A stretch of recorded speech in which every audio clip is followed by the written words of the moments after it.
आज हम पढ़ने वाले हैं रुपए का इतिहास।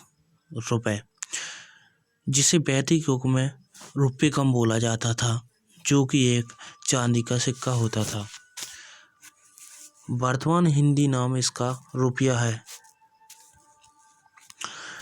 इन्हें अलग अलग राज्यों में अलग अलग नामों से जाना जाता है। जैसे कि गुजरात में इसे रुपयों बोला जाता है, रूपाई इसे कन्नड़ में बोला जाता है, रूपा इसे मलयालम में बोला जाता है और रुपए इसे मराठी में बोला जाता है।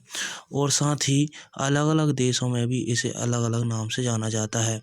जैसे कि रुफिया जो कि मालदीव में इसे बोला जाता है। इसके साथ ही रुपया जो कि हमारे भारत में भी बोला जाता है और साथ में अन्य जो पड़ोसी देश हैं उसमें भी बोला जाता है, जैसे श्रीलंका, पाकिस्तान, नेपाल और अपना भारत। इसे इंडोनेशिया में रुपिया बोला जाता है। रुपया शब्द का सर्वप्रथम प्रयोग शेरशाह सूरी जो कि एक मुगल शासक था, उसने सन 1540 से 1545 के मध्य में किया। इस समय चांदी के सिक्के चलाए जाते थे जिनका वजन 178 ग्रेन या लगभग माने तो 11.5 यानी कि 11.5 ग्राम के लगभग होता था। उस समय तांबे का सिक्का चलता था जिसे दाम बोला जाता था और सोने का सिक्का चलता था जिसे मोहर बोला जाता था। मुगल शासन के समय में सोना, चांदी, तांबे के सिक्के प्रचलन में थे जिन्हें अब रुपया बोला जाता है। अब देखते हैं स्वतंत्रता के पूर्व में इन्हें क्या बोला जाता था। स्वतंत्रता के पूर्व में इन्हें आना, पाई और पैसा के रूप में जाना जाता था, जिसमें 3 पाई बराबर 1 पैसा होता था। मतलब 3 पाई जब मिल जाती थी तो 1 पैसा बनता था और 4 पैसे में 1 आना बनता था और 16 आने बराबर होता था 1 रुपया, जो कि आज के 100 पैसे के बराबर है।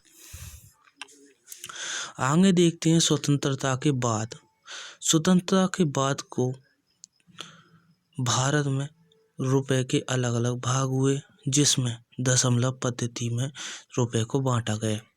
सन 1957 के बाद इसे 100 पैसों में बांटा गया। देखते हैं जिसमें 1 पैसा, 2 पैसा, 3 पैसा, 5 पैसा, 10 पैसा, 20 पैसा, 25 पैसे और 50 पैसे। जैसे कि हम सभी जानते हैं कि 1 रुपये में 100 पैसे होते हैं और इसी में 4 25 के पैसे होते हैं। अभी कुछ दशक पहले ही देखा जिसमें 25 पैसे 50 पैसे चलते थे। अब नए पैसे आ चुके हैं जिसमें 1 रुपये, 5 रुपये, 10 रुपये आदि के नोट या सिक्के चलाए जा रहे हैं। अब देखते हैं कि रुपये को कागज पर सबसे पहले किसने छापा, कहाँ पर छापा था।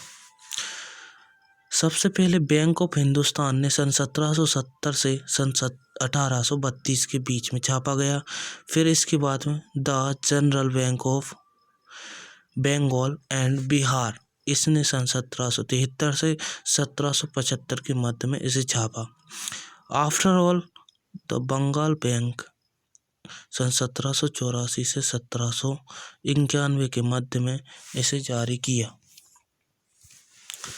बैंक ऑफ बंगाल ने एक ही तरफ छापा था रुपए को, मतलब कि एक कागज पे एक ही तरफ इसकी छाप छोड़ी थी, बाकी दूसरी तरफ ब्लैंक होता था। अब देखते हैं वर्तमान रुपए का प्रचलन और उसका कैसा रूप है। 15 जुलाई सन 2010 से रुपए को अंतर्राष्ट्रीय प्रतीक रुपया मिला, जो कि इस प्रकार है। रुपए की पहचान भारतीय प्रौद्योगिकी के प्राध्यापक श्री उदय कुमार ने दिलाई। रुपए के प्रतीक से देवनागरी लिपि को इंटरनेशनल महत्व मिला, मतलब कि अंतर्राष्ट्रीय देशों में इसे पहचाना। 2.5 लाख रुपए की पुरस्कार राशि के साथ श्री उदय कुमार को पैसे दिए गए, यानी कि उन्हें पुरस्कार प्रदान किया गया। अब देखते हैं कुछ अन्य विदेशी मुद्राएं, जिसमें अमेरिकी डॉलर है जो कि इस रूप में दिखाई जाती है, ब्रिटेन का पाउंड है, यूरोप संघ का यूरो है और जापानी येन है।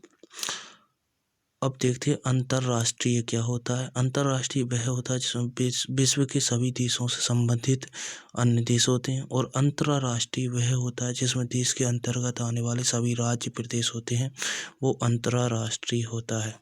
अंतर्राष्ट्रीय होता है, और अंतर्राष्ट्रीय विश्व के सभी देश होते हैं। इसी के साथ धन्यवाद। आपका दिन शुभ रहे। Thank you.